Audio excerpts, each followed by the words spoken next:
ఒక గ్రామంలో బిడ్డ ఏడ్చినా తల్లి చెబుతుంది, నిశ్శబ్దంగా ఉండు, లేదంటే కూలి వస్తాడు.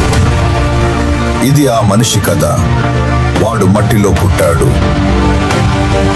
కానీ ఈరోజు వాడి ఒక చూపుతో పట్టణాలు దగ్ధమవుతాయి. వాడికి ఏమీ లేదు, కానీ ఈరోజు మొత్తం ప్రపంచం వాడి జేబులో బందీ అయ్యింది.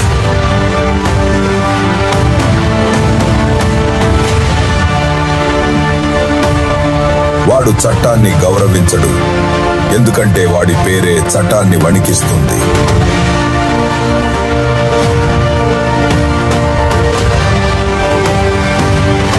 వాడు తక్కువగా మాట్లాడుతాడు, కానీ నడుస్తున్నప్పుడు రోడ్డుపై మౌనం కమ్మేస్తుంది.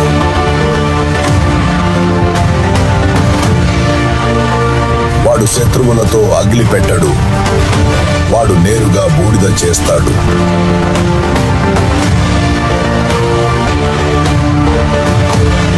కాలం వాడి బానిస కాదు. వాడు ఎక్కడికి వెళ్ళినా గడియారం కూడా ఆగిపోతుంది.